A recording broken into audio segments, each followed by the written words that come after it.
अस्सलाम वालेकुम जी, मैं हूं मलिक तहसीन। आज अपनी एक नई वीडियो के साथ।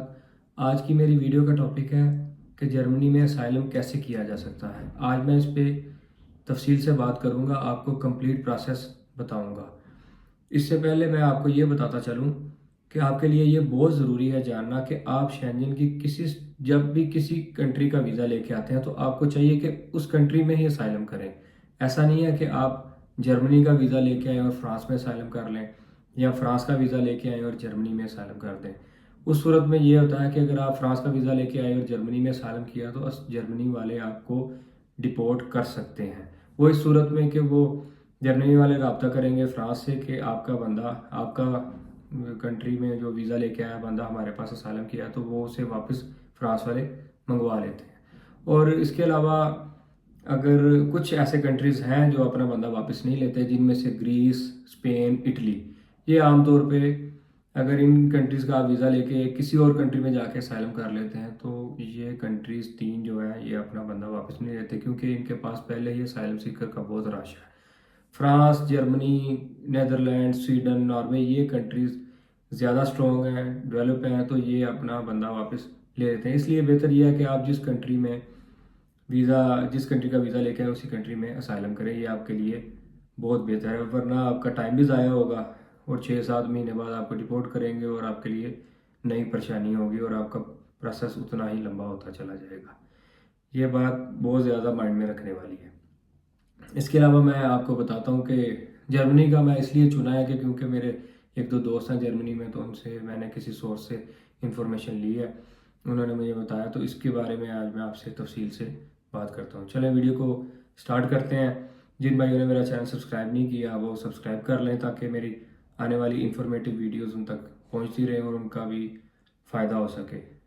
चलें बात को स्टार्ट करते हैं। अगर आपका जर्मनी का वीज़ा लग गया है और आपने टिकट करवा लिया, और आपके लिए सबसे बेहतर यह है कि पाकिस्तान से आप आए फ्रैंकफर्ट में, फ्रैंकफर्ट की टिकट लें, क्योंकि फ्रैंकफर्ट के पास एक सिटी है गीज़न, जो इस वक्त बिल्कुल समझ लें कि जर्मनी का हब है असाइलम सीकर्स के लिए। सबसे ज़्यादा असाइलम वाले गीज़न में जाते हैं, गीज़न सिटी का नाम है। आप अगर फ्रैंकफर्ट में आते हैं एयरपोर्ट से तो वहाँ बासानी ट्रेन की टिकट लें, ट्रेन पे जाएं और गीज़न पहुँच सकते हैं 1 घंटे के अंदर। गीज़न में ट्रेन स्टेशन के बाद आप टैक्सी वाले को लें, टैक्सी वाला आपसे 10-15-20 यूरो लेगा और आपको गीज़न कैंप में पहुंचा देगा।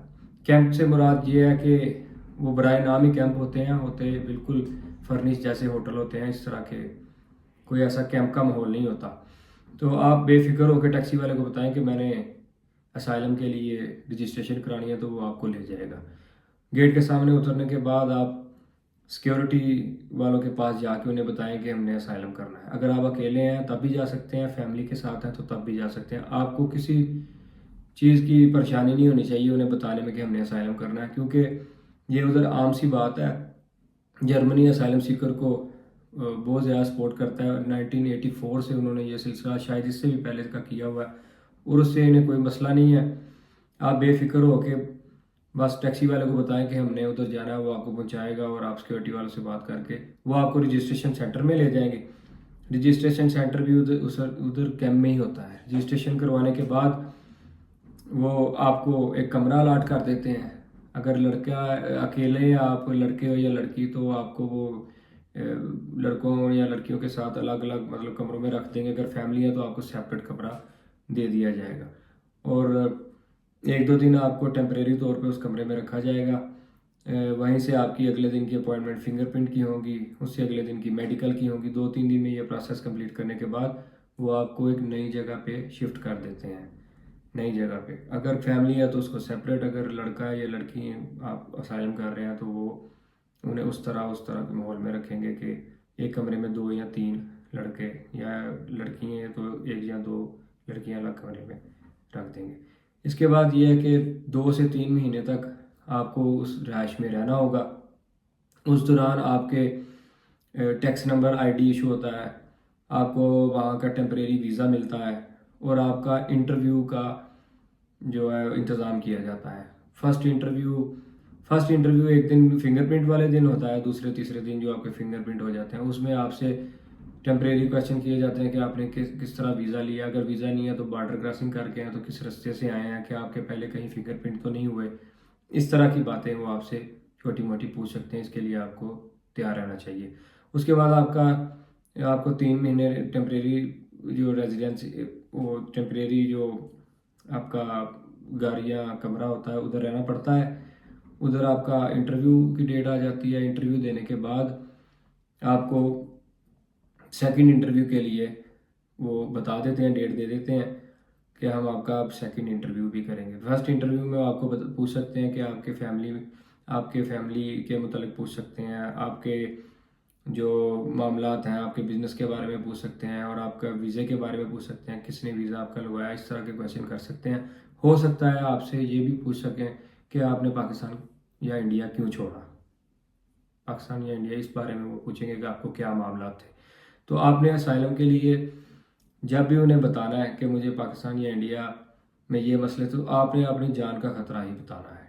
अगर तो आपके मामला संजीदा थे वाकई उधर, तो आपको साबित भी कराना होता है साथ एविडेंस के साथ। एफआईआर की कॉपी हो सकती है या इस तरह की कोई वीडियोस वगैरह हो सकते हैं।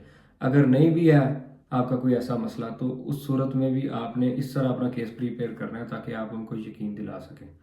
उसके बाद 3 महीने के बाद आपको सेकंड इंटरव्यू की डेट दी जाती है। वो चौथे महीने या 5वें महीने भी आपका इंटरव्यू आ जाता है।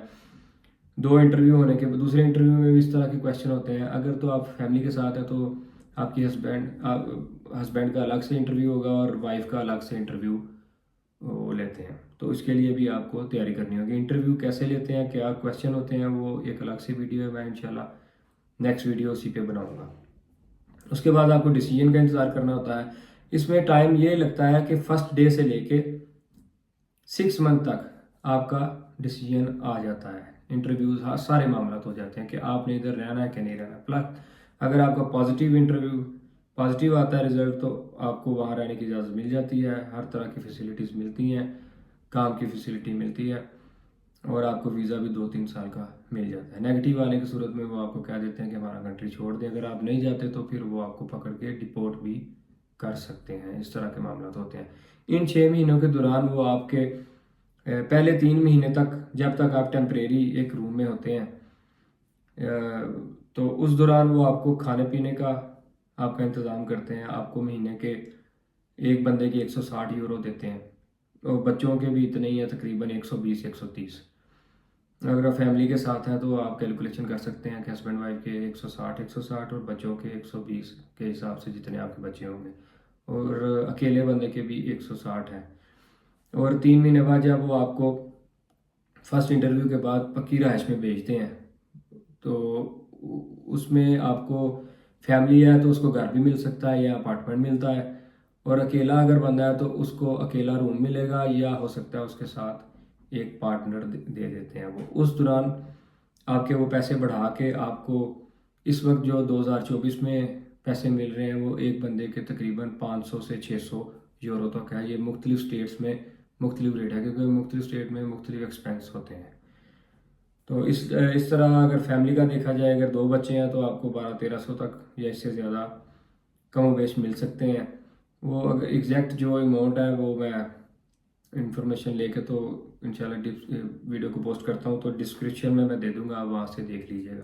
और इसमें अगर कोई मेरी बातें कोई मिसिंग हो गई हैं तो आप मुझे कमेंट्स में पूछ सकते हैं, और मुझे वीडियो के बाद कुछ याद आ जाते हैं तो मैं अपनी डिस्क्रिप्शन में वो ऐड कर दूँगा।